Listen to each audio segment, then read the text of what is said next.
साथियों हम लोग क्वेश्चंस की सीरीज को कंटिन्यू कर लेते हैं और ये क्वेश्चन की सीरीज जो बहुत ही इम्पोर्टेंट है, इस इम्पोर्टेंट सीरीज को आगे बढ़ाते हैं। क्वेश्चन हमारे पास में बहुत ही बेहतरीन है। इन क्वेश्चंस पर देखिए, क्वेश्चन नंबर 86 से हमको कंप्लीट करना था और यहाँ आप देख रहे हैं क्वेश्चन ये दिया हुआ और कह रहा है the alkene formed as the major product in the above elimination reaction. इस एलिमिनेशन रिएक्शन में जो हमारा प्रोडक्ट बनेगा वो प्रोडक्ट क्या होना चाहिए, ये हमें जवाब देना है 86 वाले क्वेश्चन में।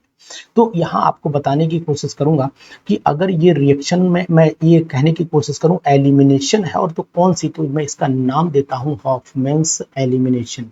तो यहाँ पर मैं लिख देता हूं ये हॉफमैन्स एलिमिनेशन रिएक्शन है, हॉफमैन्स एलिमिनेशन रिएक्शन है। और हॉफमैन्स एलिमिनेशन रिएक्शन की अगर मैं बात कर रहा हूं, इस रिएक्शन में हमेशा एल्कीन सब्स्टिट्यूटेड प्रोडक्ट होता है, यानी कि यहाँ से H निकलेगा तो डबल बॉन्ड आपका यहाँ पर आना चाहिए। तो सिंगल्स मतलब तरीका जो आंसर का आना चाहिए वो इसके अकॉर्डिंग जो सेट बैठ रहा है वो हमारा आंसर ये सेट बैठ रहा है। बहुत ही इंपॉर्टेंट क्वेश्चन है, इसको भी आप करिए। और इसके बाद क्वेश्चन नंबर 87 पर चले आइए। 87, विच of the following statements regarding the radial probability curve. अगर रेडियल प्रोबेबिलिटी की बात करते हैं तो आपको फार्मूला n-l-1 लगाते हैं। तो यहाँ पर फॉल्स कौन सा है, देखो यहाँ पर 2 हो गया, तो अगर 2 है तो यहाँ पर l की वैल्यू जो है यहाँ 2 हो गया, l की वैल्यू यहाँ पर 0 आ जाएगी, क्योंकि ये 2 which one of the following statement regarding the radial probability distribution curve is false. तो यहाँ 2s के लिए ये बन जाएगा, 2s में एक नोड आएगा, ठीक है। यहाँ पर आपका 2p में भी 0 नोड आएगा, ये भी सही है, तो ये स्टेटमेंट सही हो गए। यहाँ पर आपका 3s में 2 नोड नहीं आएंगे, 3s में 2 नोड आएंगे, 2 - 0, ठीक है, 3 माइनस आएंगे 2, ये भी सही है। तो फिर फॉल्स हमारा एक ही स्टेटमेंट यहाँ पर हो गया जो ये है। बहुत ही जबरदस्त क्वेश्चन की सीरीज, बहुत ही इंपॉर्टेंट सीरीज है। मैं आपसे ये जरूर कहूंगा कि आप इसको यूज करिए। तो आप उसके बाद नेक्स्ट क्वेश्चन पर चले आइए, the SN2 reaction. SN2 reaction कहाँ पर, तो आपको बताने की कोशिश करूंगा। सॉल्वेंट पोलर और नॉन प्रोटिक होना चाहिए। क्या होना चाहिए, पोलर भी होना चाहिए और नॉन प्रोटिक भी होना चाहिए। नॉन प्रोटिक, तो ये प्रोटिक है, ये नॉन पोलर है, ये आपका पोलर है, नॉन पोलर में चला जाएगा। लेकिन अब हमारे पास में पोलर और आपको दिखाई दे रहा होगा कि अगर मैं बात कर रहा हूँ यहाँ पर, तो पोलर और नॉन प्रोटिक दोनों में डाईमिथाइल आपका कंपाउंड है। ये आप जो है इसको यूज कर सकते हैं। इस कंपाउंड में आपको H पॉजिटिव आयन दिखाई नहीं देंगे। तो दूसरी चीज आपको और बताने की कोशिश करूंगा, 89 वाले में विच one of the following is not electrophile. यहाँ इलेक्ट्रोफाइल कौन सा नहीं हो सकता है, तो यहाँ ये सब इलेक्ट्रोफाइल है, केवल H को देखोगे तो ये इलेक्ट्रोफाइल है। H हाइड्राइड अगर होता तो मुझे लगता है इलेक्ट्रोफाइल जो है वो, अगर मैं यहाँ पर नेगेटिव लगाऊंगा तभी ये इलेक्ट्रोफाइल नहीं बन पाएगा, उससे पहले इलेक्ट्रोफाइल रहेगा। BF3 इलेक्ट्रोफाइल, ये सब इलेक्ट्रोफाइल है, तो इसका मतलब यहाँ पर नेगेटिव लगाना पड़ेगा, तब आंसर हमारा सेट होगा। What is the formula bleaching powder. Bleaching powder का सभी को पता है। इस रिएक्शन में डेल्टा H जो होती है वो आपकी 2 - 4 यानी कि माइनस का 2 आएगा। डेल्टा यानी delta H is equal to delta U plus delta NgRT formula होता है। लगाइए, आपको फर्स्ट आ जाएगा आंसर यहाँ पर। जबरदस्त क्वेश्चन है। उसके बाद in which of the following the value of van't Hoff factor will be 2। तो यहाँ पर आपकी I की वैल्यू 3 आएगी, यहाँ पर आपकी 2 आएगी, यहाँ पर आपकी 3, यहाँ पर 1 आएगी। तो यहाँ पर आंसर हमारा सेकंड वाला सही हो जा रहा है। तो बाइलिंगुअल क्वेश्चंस हैं, दोनों भाषाओं में आपको क्वेश्चन दे रहा हूँ, दोनों भाषाओं में क्वेश्चन दे रहा हूँ, इसलिए बिल्कुल बेफिक्र होकर के हमारे ऐप पर बने रहिए। विच of the following is not form ideal. ये वाला दोनों नॉन पोलर आइडियल है, ये वाला भी आइडियल है, ये आइडियल नहीं है, ये वाला भी आइडियल है, तो ये आइडियल नहीं है। At which temperature the root mean square velocity of SO2 will be equal to. ये क्वेश्चन कई बार आ चुका है और इसमें कुछ नहीं करना होता है।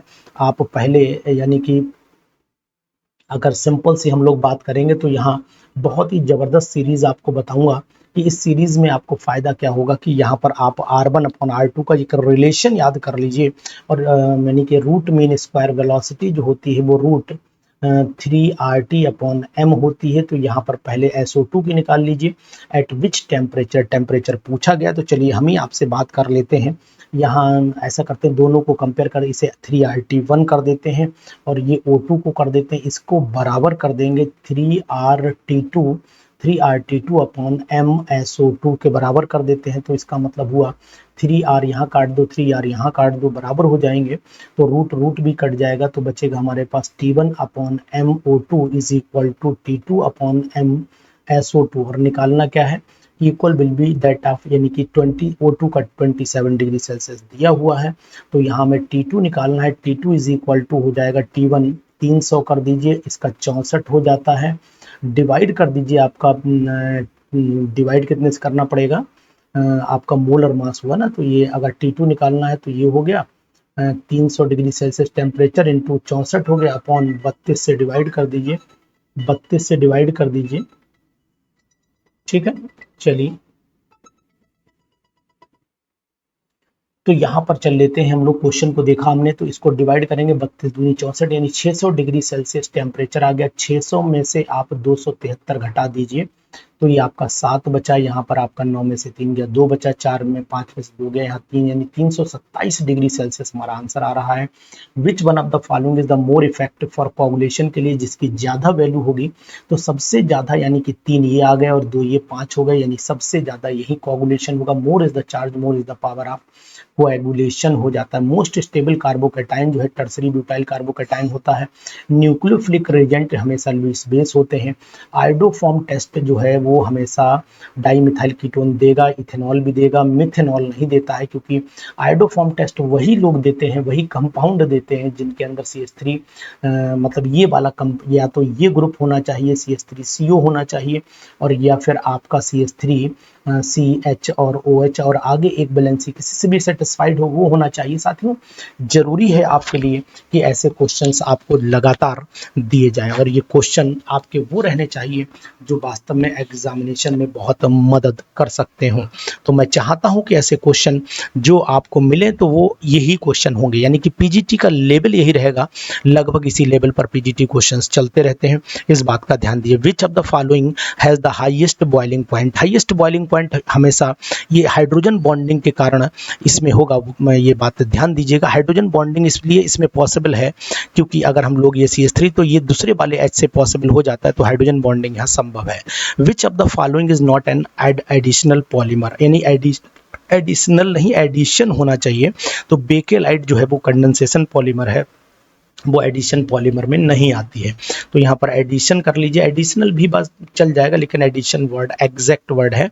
ये क्वेश्चन बहुत बार आ चुका है और करेक्ट ऑर्डर एसिडिटी का यही आता है। ज्योमेट्रिकल अगर आइसोमरिज्म तो इसमें टेट्राहेड्रल आती है, इसमें स्क्वायर प्लेनर ज्योमेट्री आएगी, और यहाँ क्योंकि स्क्वायर प्लेनर ज्योमेट्री आने का आपको रीज़न भी बता देते हैं कि अगर हम लोग देखते हैं तो ट्राईफिनाइल है, तो आप ध्यान दीजिए ट्राईफिनाइल है, ये ट्राईफिनाइल फॉस्फीन है, और ये जुड़ेगा आपका P निकिल है, निकिल के साथ चारों तरफ जुड़ेगा, और निकिल के चारों तरफ जब जुड़ेगा तो यानी यहाँ बीच में निकिल, और ऐसे करके 4 बना लीजिए, यहाँ पर Cl लगा लीजिए, और यहाँ पर आपका PPH3 2 बार लगा दिए, PPH3, और यहाँ पर भी PPH3 लगा ली। वेरी गुड, बहुत अच्छा क्वेश्चन है।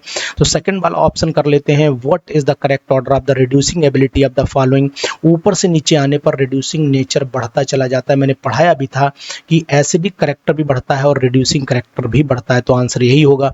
3D सीरीज एलिमेंट कलर देते हैं लेकिन ये नहीं दे पाते हैं, कारण क्या है कि स्कैंडियम ट्राई पॉजिटिव में नो अनपेयर्ड इलेक्ट्रॉन आ जाते हैं, जिंक डाई पॉजिटिव में, अच्छा जिंक में भी देखोगे तो आपको बताने की कोशिश करूंगा कि जिंक में भी अनपेयर्ड इलेक्ट्रॉन नहीं होते हैं, जिंक में भी आपका 3D10 हो जाता है, तो यहाँ पर भी अनपेयर्ड इलेक्ट्रॉन नहीं होंगे।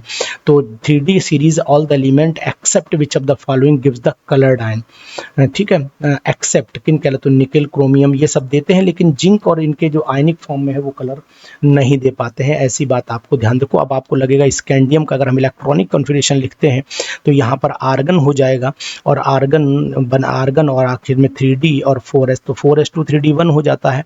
और अगर आप स्कैंडियम का ट्राई पॉजिटिव लेंगे तो फिर ये कलर नहीं शो करेगा, क्योंकि कंपाउंड की बात होगी, कलर्ड आयंस तभी बनाएंगे, आयंस की बात होगी, कलर्ड आयंस, ये बात ध्यान और जिंक डाई पॉजिटिव बनाते हैं तब भी हमारा 3D10, तो आयंस में भी देखोगे तो ये कलर नहीं नहीं बना पाएंगे।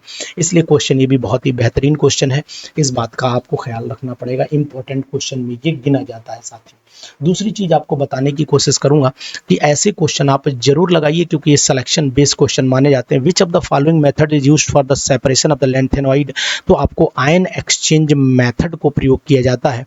फ्रैक्शनल डिस्टिलेशन, तो मैं यहाँ पर आयन एक्सचेंज मेथड के साथ में जाऊंगा, और फ्रैक्शनल क्रिस्टलाइजेशन नहीं, आयन एक्सचेंज मेथड के साथ में। फ्रैक्शनल प्रेसिपिटेशन भी नहीं, ये भी नहीं, और आयन एक्सचेंज क्रोमेटोग्राफी मेथड दिया हुआ है।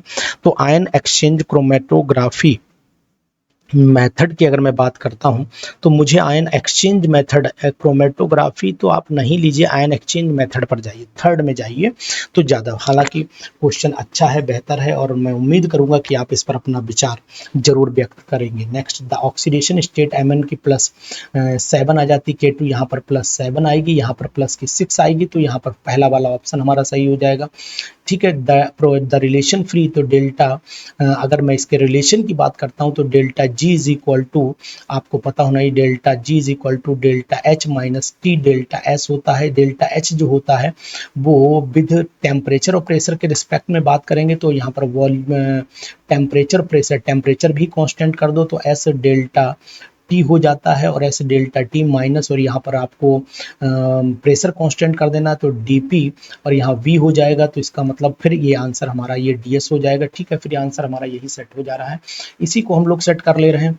डेल्टा H अगर ज़्यादा डेल्टा S से दोनों ज़्यादा हैं तो स्पॉन्टेनियस होगा कि नहीं, तो delta G is equal to delta H minus T delta S, दोनों अगर ज़्यादा हो गए तो आंसर हमारा माइनस में आएगा, मतलब रिएक्शन जो है डेल्टा H ज़्यादा है, डेल्टा H ज़्यादा है और डेल्टा S दोनों ही, अच्छा दोनों की then the reaction will be spontaneous only when, मतलब दोनों वैल्यू 0 से ज़्यादा हो, लेकिन कब हो पाएगा मेरे हिसाब से, अगर डेल्टा H की वैल्यू 0 से ज़्यादा है और कम हो जाए T डेल्टा S से, क्योंकि ज़्यादा होगा तो नेगेटिव, तभी आंसर नेगेटिव आएगा, और नेगेटिव आने के लिए फिर सेकंड ऑप्शन हमारा सही होगा।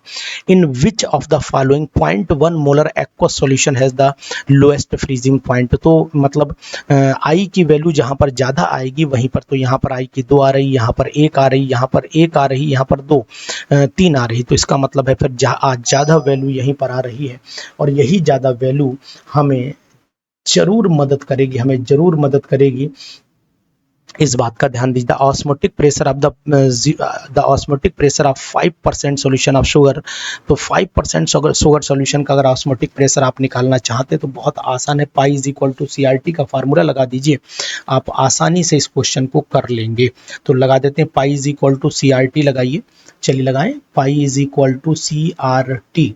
अब यहाँ पर R की वैल्यू भी 0.0821, टेम्परेचर कितना दिया है 15, यानी कि 273 जोड़ दीजिए 288 हो गया है, और यहाँ पर अब C की वैल्यू आपको रखनी है। C का मतलब हुआ कि नंबर ऑफ मोल्स यानी कि ऑस्मोटिक 5% सॉल्यूशन ऑफ शुगर का है, तो 5 ग्राम हो गया, ये आपका 5 ग्राम हो गया, 5 ग्राम हो गया 100 में, 5% में 5 ग्राम हो गए। वेट अपॉन मॉलिकुलर वेट 342 आ गया, तो ये हो गया, इसका मतलब हुआ कि 5 अपॉन हो जाएगा हमारा 342, इसको यहाँ पर रख लीजिए 5 अपॉन 342, 5% का मतलब हुआ कि हम लोग मल्टीप्लाई भी करेंगे ना इसको, तो सिंपल सा 5% शुगर सॉल्यूशन दिया हुआ है, यानी रुक जाइए, 5 है 100 में, 5 ग्राम हमारा है 100 में, तो 1000 में 50 हो जाएगा, तो यहाँ 50 इंटू 0.0821 इंटू 282 मल्टीप्लाई करके निकाल लीजिए कितना आंसर आ रहा है, और मुझे भी कमेंट बॉक्स में इसका आंसर बताइएगा, कैलकुलेशन करके कितना आ रहा है। How many primary amines are possible, formula ये दिया हुआ है, तो सिंपल सा आप इसको C4, 4 जो आइसोमर 4 वाला जो है, इसके हमेशा 4 आइसोमर बनते हैं, कौन कौन से बनेंगे आपको बना करके भी दिखाई दे रहा हूँ। पहला आइसोमर तो सिंपल हमारा बनता है CH3 CH2 CH2, यहाँ पर NH2 पहला आइसोमर ये बनेगा। दूसरा आइसोमर हमारा CH3 CH2 CH और CH2 और यहाँ पर NH और एक CH3। तीसरा आइसोमर हमारा बनेगा CH3 CH, यहाँ पर भी CH3, यहाँ पर CH2 NH2 बनेगा एक। चौथा आइसोमर CH3, यहाँ पर CH3, यहाँ पर CH3 और यहाँ पर NH2, ये बन जाएगा। ये सब primary total isomer. How many primary amines are possible. अच्छा, प्राइमरी एमीन कितने पॉसिबल हो रहे हैं, तो ये भी प्राइमरी हो गया। और आपका ये तो सेकेंडरी हमने बना दिया, हटा दो इसको।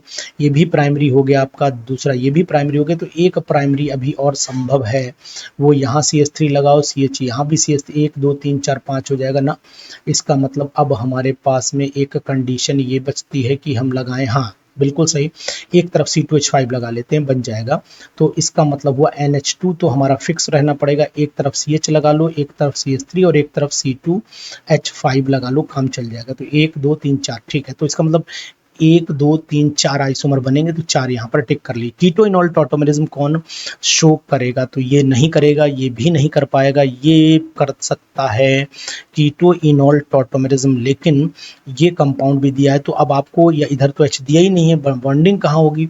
तो इसका मतलब 112 वाले में अगर बेस्ट जवाब आएगा तो इतना हिस्सा ही कीटोइनॉल टॉटोमेरिज्म शो कर सकता है। ये वाले में प्रॉब्लम आ सकती है क्योंकि इलेक्ट्रॉन विड्रॉइंग ग्रुप लगा हुआ है यहाँ पर। तो मैं आपको सलाह दूंगा कि आप इस 4th वाले पर टिक करिएगा, यही आंसर आपका परफेक्ट आंसर होगा साथियों। तो बहुत ही जबरदस्त है। 113वां क्वेश्चन देखिए, अनऑर्गेनिक कंपाउंड 40% आपका कार्बन है। ये क्वेश्चन आ चुका है, बहुत बार आया है, मुझे तो अभी भी याद है कि CH2O आता है इसका। जैसे अगर कार्बन को लोगे तो 40/12 ले लीजिए, यहाँ पर हाइड्रोजन आपका 6.66 आप 1 ले लीजिए, तो 12 3 36, 12 चौक 48, यानी कि 12 3 36, 12 3 36, 12 3 36, ये 6.66 आ जाएगा। ये 1 टाइम, ये 2 टाइम बचा। और ऑक्सीजन बची हुई आ जाती है आपकी, ऑक्सीजन घटा करके निकाल लीजिए, 100 में से घटाइए, ये होगा 46.66 घटाएंगे तो बचेगा आपका 57 के आसपास, यानी 57/16 कर दीजिए, तो ये भी लगभग 3.3 आ जाएगा। तो ये भी एक बारी कटेगा, तो फार्मूला CH2O आ जाता है। और CH2O हमारा ये the IUPAC name of lactic acid, lactic acid का फार्मूला आपको पता होना चाहिए, ये लैक्टिक एसिड का फार्मूला होता है। तो यहाँ भी 2 हाइड्रोक्सी प्रोपेनोइक एसिड हो जाता है। सेकंड वाला ऑप्शन यहाँ पर बिल्कुल राइट ऑप्शन है। इसके बाद हमारे क्वेश्चन बचते हैं 11। मोस्ट वोलेटाइल यहाँ पर नियोपेंटेन होगा, क्योंकि साइक्लिक मतलब रिंग मतलब गोल स्ट्रक्चर स्फेरिकल बन जाता है। विच of the following carbohydrate will not give a red precipitate, कौन इसमें रेड प्रेसिपिटेट नहीं देगा, तो आपको माल्टोज, ग्लूकोज, फ्रक्टोज, ये सब आइडोफॉर्म मतलब ये सब टेस्ट देते हैं। फेलिंग, बेंडिक्ट सबके साथ देते हैं, लेकिन सुक्रोज जो होता है वो आपकी नॉन रिड्यूसिंग शुगर मानी जाती है, नॉन रिड्यूसिंग मानी जाती है, इसलिए नहीं देगा। Approximately how many times is the sweetness of the saccharin, तो आपको पता होनी 500 गुना होती है। ये NCERT में दे रखा है, NCERT में दे रखा है। In the following sequence of the reaction, अगर इस सीक्वेंस में हम लोग चल लेते हैं तो फिर आप ध्यान दीजिएगा कि यहाँ पर chlorobenzene, benzoic acid, benzyl chloride, ये सब चीज़ें आएंगी। तो इन द फॉलोइंग सीक्वेंस में आपको यहाँ पर टॉलिन नहीं, यहाँ आ जाएगा आपका एनहाइड्रस हो गया, और CH3 भी दे रखा है। तो हमें थोड़ा सा क्वेश्चन में डाउट सा लग रहा है। एनहाइड्रस और क्लोरोफॉर्म भी लिया हुआ है, मतलब यहाँ पर पहले हम जोड़ते हैं, चलिए करने की कोशिश कर लेते हैं। अगर ये कंपाउंड है तो यहाँ पर HCl निकाल दो, CHCl2 बना सकते हो, और KMnO4 से अगर उसका ऑक्सीडेशन कराओगे तो ये COOH में यानी कि बेंजोइक एसिड बना लेगा, यानी ये कंपाउंड आपका बेंजोइक एसिड में कन्वर्ट हो जाएगा। ठीक है। विच of the following heterocyclic compound is non aromatic, तो ये भी एरोमेटिक है, ये भी एरोमेटिक है। फ्यूरानी, पिपराइडीन एरोमेटिक नहीं हो सकता है, ये आपको हेट्रोसाइक्लिक तो है, लेकिन ये पिपराइडीन इस तरीके का कंपाउंड होता है, इसमें अंदर रिंग नहीं होता है, और ये आपका कैसा कंपाउंड कहलाता है, ये आपका जो है वो एरोमेटिक नहीं होता है।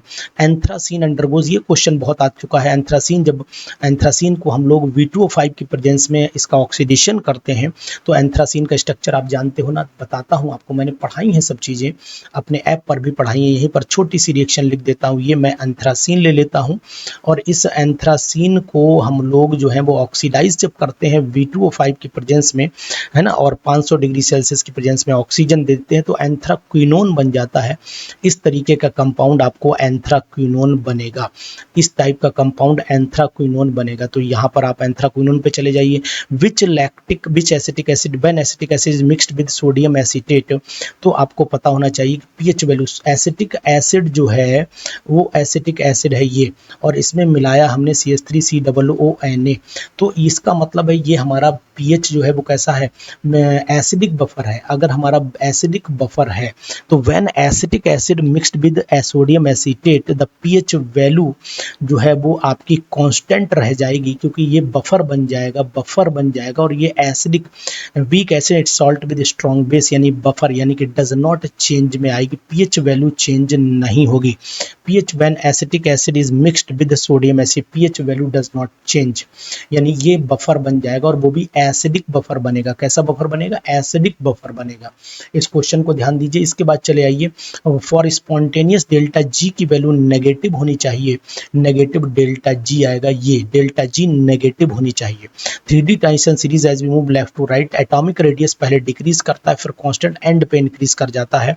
तो इसको हम जवाब जो है डिक्रीजेस ही लगाएं, ज़्यादा बेटर रहेगा, क्योंकि ऑप्शन एटॉमिक रेडियस एक्चुअली में डिफरेंट एलिमेंट का जो होता है वो डिक्रीज ही करता है, इंक्रीज न्यूक्लियर चार्ज, लेकिन बीच में constant at the end of the increase, तो वो बात है नहीं। ट्रेंड, कॉमन ट्रेंड पूछा है।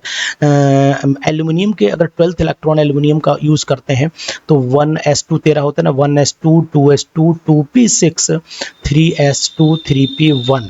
अब वो क्या कह रहा है 12th, तो 12th इलेक्ट्रॉन हमारा ये वाला हो जाएगा, तो n की वैल्यू 3, l की 0, यहाँ पर हम लोग बना लेते हैं 3s, ये 2 इलेक्ट्रॉन भर दिए, एन 3 L0, M आपका 0 हो गया, S की वैल्यू इस इलेक्ट्रॉन के लिए -12, तो ये हो गया, यानी कि पहला वाला ऑप्शन हमारा यहाँ पर राइट जा रहा है। लास्ट क्वेश्चन हम लोग साथियों कर लेते हैं।